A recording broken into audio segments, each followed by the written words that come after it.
살아계신 하나님, 주님을 예배합니다. 이 시간 어제의 날을 자복하며 회개의 기도를 드립니다. 저희들의 관계를 돌아봅니다. 저희와 관계를 맺는 이들에게 주님의 사랑을 흘려보내지 못했음을 회개합니다. 또한 저희를 위해서 헌신하는 가족들의 헌신과 공동체 형제들의 헌신에 감사하지 않고 당연하게 여겼음을 회개합니다. 먼저 손 내밀어 사랑을 전하고 감사하는 하루가 되게 하여 주시옵소서. 주님의 말씀을 전하고 듣습니다. 성령 하나님 도와주시옵소서. 알려주시옵소서. 깨닫게 하여 주시옵소서. 예수 그리스도의 이름으로 기도하오며 하늘에 계신 아버지, 오늘 제가 주님의 임재 안에서 살고 주님을 더욱더 기쁘시게 하기를 기도합니다. 주 예수님, 오늘 제가 저의 십자가를 지고 주님을 따르기를 기도합니다. 성령님, 오늘 성령님이 저를 충만하게 채워주시고 성령의 열매, 사랑과 희락과 화평과 오래 참음과 자비와 양성과 충성과 온유와 절제가 제 삶 속에서 익어갈 수 있도록 해 주시기를 기도합니다. 아멘. 말씀을 나누겠습니다. 오늘 저희들에게 주신 하나님의 말씀은 사도행전 22장 30절에서 23장 11절까지입니다. 저 여러분이 한 절씩 교독하도록 하겠습니다. 이튿날 천부장은 유대인들이 무슨 일로 그를 고발하는지 진상을 알고자 하여 그 결박을 풀고 명하여 제사장들과 온 공회를 모으고 바울을 데리고 내려가서 그들 앞에 세우니라. 바울이 공회를 주목하여 이르되, 여러분 형제들아, 오늘까지 나는 범사의 양심을 따라 하나님을 섬겼노라 하거늘. 대제사장 아나니아가 바울 곁에 서 있는 사람들에게 그 입을 치라 명하니, 바울이 이르되, 회칠한 담이여, 하나님이 너를 치시리로다. 내가 나를 율법대로 심판한다고 앉아서 율법을 어기고 나를 치라 하느냐 하니, 곁에 선 사람들이 말하되 하나님의 대제사장을 내가 욕하느냐. 바울이 이르되, 형제들아, 나는 그가 대제사장인 줄 알지 못하였노라. 기록하였으되 너의 백성과 관리를 비방하지 말라 하였느니라 하더라. 바울이 그중 일부는 사두개인이요 다른 일부는 바리새인인 줄 알고 공회에서 외쳐 이르되, 여러분 형제들아, 나는 바리새인이요 또 바리새인의 아들이라. 죽은 자의 소망 곧 부활로 말미암아 내가 신문을 받노라. 그 말을 한즉 바리새인과 사두개인 사이에 다툼이 생겨 무리가 나누어지니, 이는 사두개인은 부활도 없고 천사도 없고 영도 없다 하고 바리새인은 다 있다 함이라. 크게 떠들새 바리새인 편에서 몇 서기관이 일어나 다투어 이르되, 우리가 이 사람을 보니 악한 것이 없도다. 혹 영이나 혹 천사가 그에게 말하였으면 어찌하겠느냐 하여 큰 분쟁이 생기니 천부장은 바울이 그들에게 찢겨질까 하여 군인을 명하여 내려가 무리 가운데서 빼앗아 가지고 영내로 들어가라 하니라. 그날 밤에 주께서 바울 곁에 서서 이르시되, 담대하라. 내가 예루살렘에서 나의 일을 증언한 것 같이 로마에서도 증언하여야 하리라 하시니라. 아멘. 바울의 간증을 듣고 유대인들은 더 크게 소동을 일으켰습니다. 치안을 책임지고 있던 천부장은 바울에게 혹시라도 있을 죄가 무엇인지 알아내기 위해서 채찍을 치고 신문을 하라고 지시를 했습니다. 그러나 바울이 로마의 시민권자임을 알게 되어서 적법한 사법 절차 없이 결박한 것으로 인해 두려워했습니다. 오늘 본문에서 천부장은 유대인 최고 의결기관인 사내드린 공회를 소집하여 자문을 구합니다. 오늘 본문은 세 문맥으로 나누어 묵상하도록 하겠습니다. 첫 번째 문맥입니다. 첫 번째 문맥은 22장 30절에서 23장 5절까지입니다. 바울은 천부장이 소집한 공회에 참석하여 대제사장과 분쟁합니다. 두 번째 문맥입니다. 두 번째 문맥은 6절부터 10절입니다. 바울은 자신이 바리새인임을 밝혔습니다. 죽은 자의 소망 곧 부활로 인해 신문을 받는다는 바울의 발언으로 사두개인들과 바리새인들은 크게 다툼을 벌입니다. 세 번째 문맥입니다. 세 번째 문맥은 11절입니다. 주님은 바울 곁에 서서 로마로 가서 예루살렘에서와 같이 담대하게 증언해야 함을 말씀해 주셨습니다. 천부장은 바울이 로마 시민권자임을 알고 결박을 풀어주었습니다. 그렇다고 해서 유대인들의 소요 사태가 진정되지는 않았을 것입니다. 치안을 담당하던 천부장은 이를 해결해야 했을 것입니다. 또한 적법한 사법 절차 없이 로마 시민권자인 바울을 결박했던 일 때문이라도 바울에게 있을지도 모르는 위법 행위를 찾아야만 했을 것입니다. 그 사내들인 공회를 소집하여 바울에게 있을지도 모를 종교적 범죄 행위를 밝히려고 시도했습니다. 사내들인 공회는 유대 공동체의 최고의 법적, 종교적 의결기구입니다. 이스라엘 백성들의 종교 생활과 일상생활에 관해 재판을 하던 곳입니다. 천부장은 바울을 이 사내들인 공회에 데려가서 그 앞에 세운 것입니다. 1절입니다. 바울이 공회를 주목하여 이르되 여러분 형제들아 오늘까지 나는 범사의 양심을 따라 하나님을 섬겼노라 하거늘. 오늘 본문 1절은 다음과 같이 기록하고 있습니다. 바울이 공회를 주목하여 이르되 라고 기록하고 있습니다. 정상적인 상황이라면 심판을 받아야 하는 사람이 주목하는 것이 아니라 심판을 해야 하는 사람들이 바울을 주목해야 합니다. 그런데 오히려 심판을 받아야 하는 바울이 그들을 주목하고 있는 것입니다. 바울이 사내들인 공회의 형제들을 똑바로 쳐다볼 수 있다는 것은 그만큼 당당하기 때문일 것입니다. 바울은 지금 유대인 최고 사법기관인 사내들인 공회에 신문을 받기 위해 서 있습니다. 그리고 최고의 종교 지도자들 앞에 서 있습니다. 그러나 바울은 자신을 심판할 수 있는 분은 오직 하나님 한 분뿐이라는 사실을 잊지 않고 있는 것입니다. 그래서 나는 오늘까지 범사의 양심을 따라 하나님을 섬겼노라 라고 말을 하고 있는 것입니다. 법보다 더 위에 있는 개념이라고 한다면 그건 양심이 될 것입니다. 사람들도 정말 바른 삶을 사는 사람을 보면 법 없이도 살 사람이다 라고 표현을 합니다. 그 말은 그 사람은 법으로 제한을 걸지 않아도 사회라는 큰 공동체에 해를 끼치지 않는 사람이라는 뜻일 것입니다. 그러니까 법보다 더 위에 있는 것이 양심입니다. 바울은 그 양심에 따라 하나님을 섬겼다는 것입니다. 한마디로 유대인 공동체에도 거리끼지 않게 하나님을 섬겼다는 뜻이 될 것입니다. 아무 잘못이 없다는 말을 하고 있는 것입니다. 마찬가지로 저희에게도 바울의 확신이 있어야 될 줄로 믿습니다. 때로는 이러한 이야기를 듣는 경우가 있습니다. 분명히 신앙생활을 오래 하신 분들입니다. 그런데 예전만 같지 않은 자신의 열정과 열심을 들어서 뭔가 내 신앙이 지금 잘못된 것은 아닐까 하는 불안을 토로하시는 것을 들을 때가 있습니다.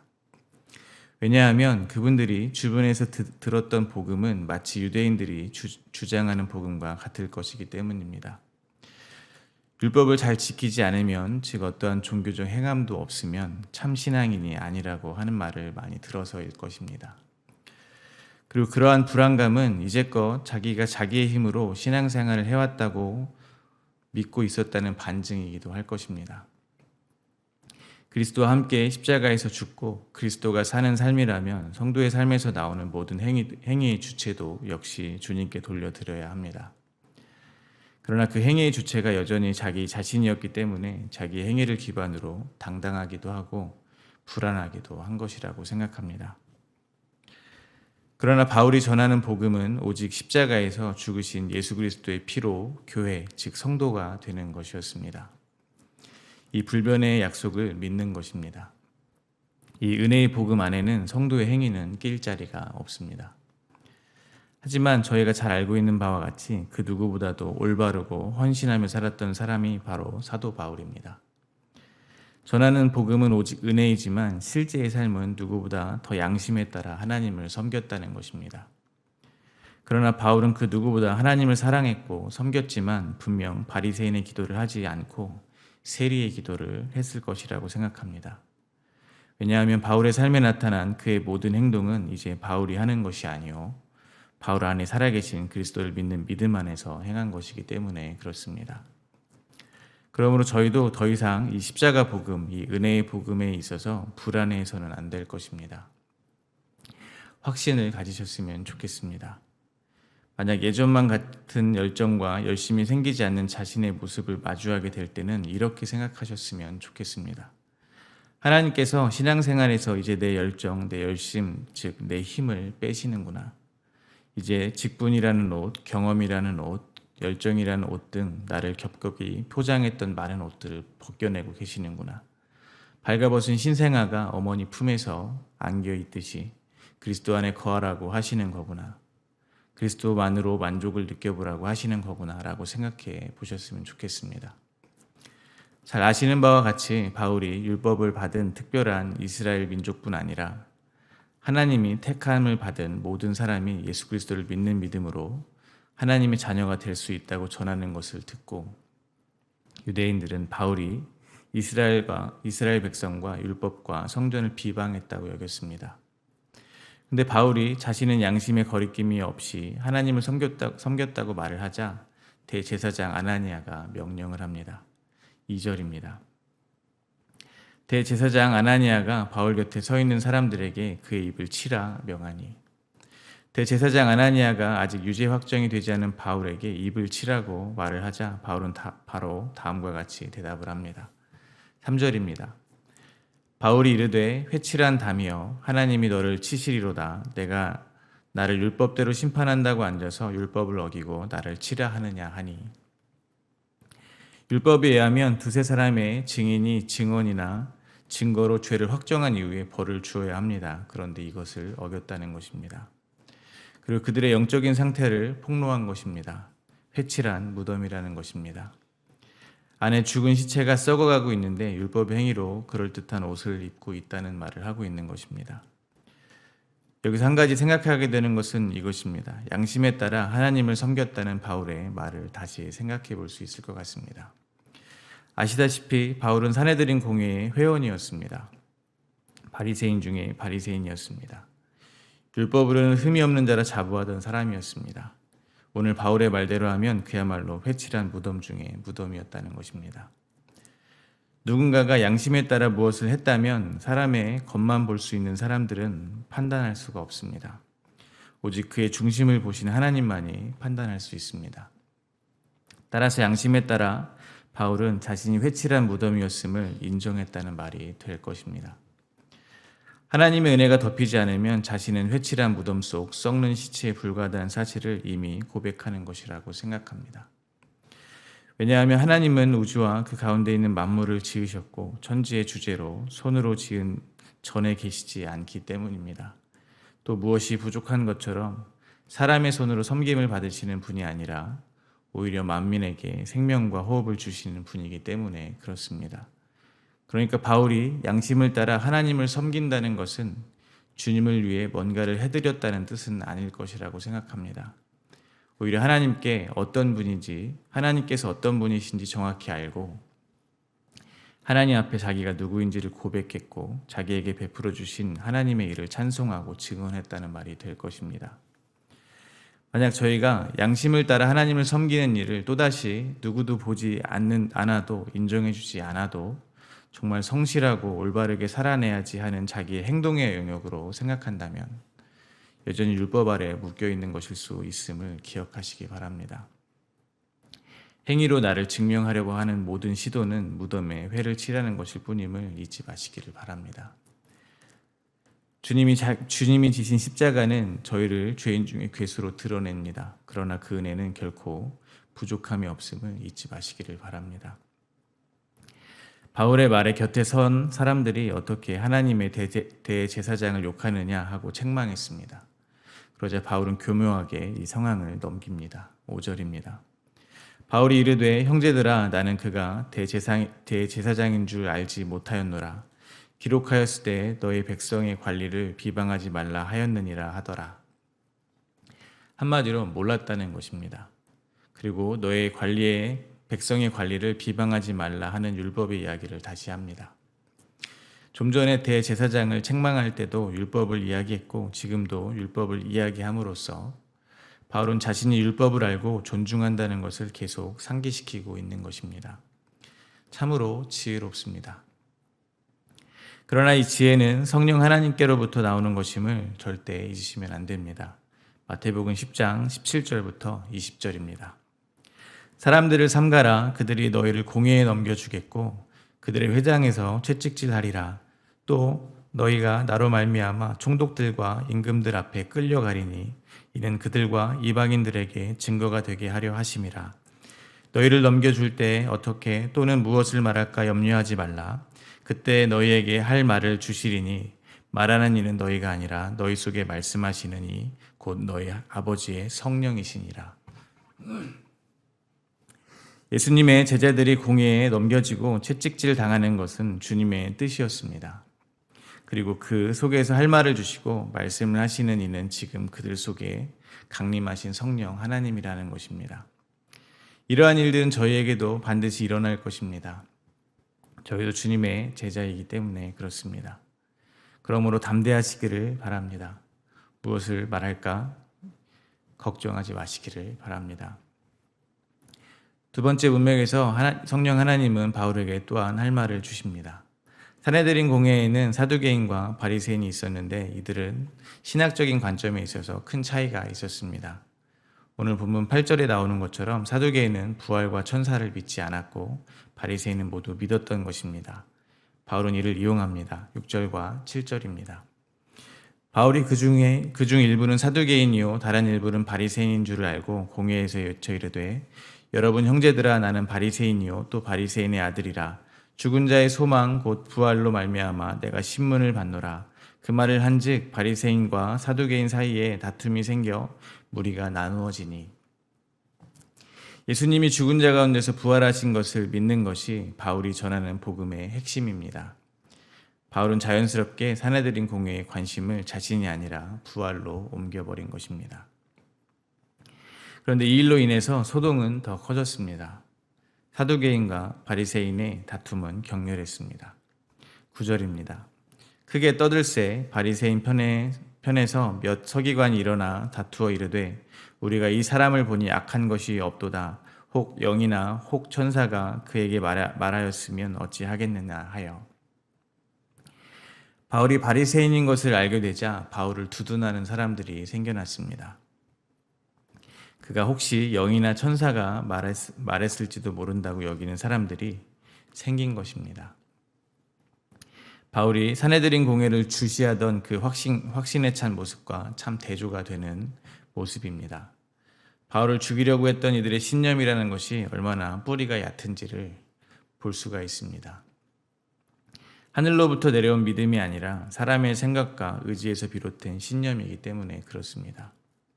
다시 한번 저희들의 믿음이 하늘로부터 내려온 선물인지 아니면 저의 축적된 경험과 지식에 의해서 주장되고 있는 신념인지를 돌아보아야 할 것입니다. 하늘로부터 내려온 믿음이라면, 즉 성령 하나님께서 붙잡고 계시는 믿음이라면 저희는 결코 누구 앞에서도 어떤 상황에서도 흔들리지 않을 것입니다. 바울에게 혹시라도 있을 죄를 찾아내기 위해서 자문을 구했던 산헤드린 공회에 마저 큰 분쟁이 생기자 천부장은 바울을 다시 그들 가운데서 빼냅니다. 10절입니다. 큰 분쟁이 생기니 천부장이 바울이 그들에게 찢겨질까 하여 군인을 명하여 내려가 무리 가운데서 빼앗아 가지고 영내로 들어가라 하니라. 천부장은 안전을 유지하기 위한 자기의 일을 다 했을 뿐이지만 하나님께서는 천부장을 사용하셔서 바울을 안전한 곳으로 이동시키셨습니다. 이를 통해서 만물을 주관하시는 주님의 주권에 대해서 다시 한번 생각해 볼 수 있다고 생각합니다. 바울을 공회에 넘기신 분도 하나님이시요 그들에게 할 말을 주신 분도 하나님이시요 또한 그 위험에서 구해내신 분도 하나님이시라는 것입니다. 성도가 살면서 이러한 일을 겪을 때 얻게 되는 결론은 무엇이겠습니까? 주님께 맡기는 삶의 태도일 것입니다. 그러나 주의해야 하는 것이 하나 있다고 생각합니다. 자기 자신을 위한 삶을 살기 위해서, 즉 하나님을 그저 나를 이 세상에서 드러내주고 더 잘 살게 도와주시는 분으로 여기는 사람이 이해하고 있는 주님께 삶을 맡긴다는 의미와 복음을 전하는 것, 즉 예수 그리스도를 위하여 그분의 증인이 되는 것이 유일한 성도의 삶임을 아는 사람들이 주님께 삶을 맡긴다는 의미는 아주 다르다는 것입니다. 저희가 주님께 삶을 맡긴다는 것은 복음이 땅끝까지 전해지는 과정 가운데 저희의 삶도 같이 쓰여진다는 것을 의미합니다. 결코 저희의 삶이 더 나아지기 위한 기다림이나 더 좋은 결과를 얻기 위한 대가로서의 인내가 아니라는 것입니다. 그래서 주님께 모든 삶을 맡기는 저희의 눈에 보이는 상황이 자기의 상식에 맞지 않을 때도, 뭔가 내 경험과 다를 때에도, 심지어 바울과 같이 감옥에 갇힌다 할지라도 여전히 내 뜻이 아닌 주님의 뜻을 이루기 위한 주님의 인도하심 안에 있음을 믿음의 눈으로 바라보게 될 것이라는 것입니다. 마지막 세 번째 문맥입니다. 바울 개인에게 있어서 큰 소동을 겪은 그날 밤 주님께서 말씀하십니다. 11절입니다. 그날 밤에 주께서 바울 곁에 서서 이르시되 담대하라, 내가 예루살렘에서 나의 일을 증언한 것 같이 이 로마에서도 증언하여야 하리라 하시니라. 그날 밤에 주님이 바울 곁에 오셨습니다. 그리고 말씀하셨습니다. 담대하라, 내가 예루살렘에서 나의 일을 증언한 것 같이 이 로마에서도 증언하여야 하리라. 어쩌면 인간 바울은 사내들인 공회에서 성령 하나님께서 지혜를 주셔서 대제사장을 꼼짝 못하게 했고, 사두개인과 바리새인들에게 부활에 대해 논쟁을 붙임으로 자기를 지지해주는 편을 만들면서 복음을 옛 형제들에게 멋지게 전하고 지금 자기를 둘러싸고 일어난 소동이 가라앉기를 기대했을지도 모르겠다는 생각을 해봅니다. 그러나 그와 반대로 소동은 바울을 찢어 죽일 만큼 더 격앙되었고, 바울은 또다시 천부장에 의해서 영내로 잡혀들었다는 것입니다. 실망했을 수도 있고 무서웠을 수도 있고 막막했을 수도 있습니다. 그때 주님이 옆에 서서 말씀해 주셨던 것입니다. 저는 주님이 바울의 마음을 많이 헤아려 주시는 느낌을 받았습니다. 사람은 눈에 보이는 것이 가장 확실하게 위로가 됐기 때문입니다. 그렇게 확실하게 그리고 급하게 사랑하는 자녀 바울에게 그날 밤에 달려오셔서 말씀을 해주시는 것 같습니다. 주님은 목숨의 위협을 받는 바울의 상황을 해결해 주신 것이 아닙니다. 그저 담대하라, 즉 내가 너와 함께 하리라 라고 말씀해 주셨다는 것입니다. 쉽게 말하면 지금 이 상황을 내가 보고 있는 거 알지? 라고 하시는 것이었습니다. 마찬가지로 저희도 신앙생활을 하면서 마주하게 되는 여러 가지 고난의 상황이 있을 줄 압니다. 하나님께서 백마탄 왕자처럼 나타나 공주를 구하는 히어로처럼 모든 상황을 해결해 주시기를 저희는 바라고 있습니다. 그러나 주님은 저에게 말씀해 주신다는 것입니다. 담대하라, 내가 너희와 함께 하리라. 저희가 심히 연약하다면 급히 오셔서 눈에 보이게 말씀해 주신다는 것입니다. 담대하라, 내가 너희와 함께 하리라. 당장 돈을 주시던지 도와줄 사람을 보내주셔서 문제를 해결해 주시는 것이 아니라는 것입니다. 담대하라, 내가 너희와 함께 하리라 라는 약속을 해주신다는 것입니다. 왜냐하면 이 약속이 사실은 돈보다도 사람보다도 기적보다도 저에게 가장 시급하고 필요한 것이기 때문에 그렇습니다.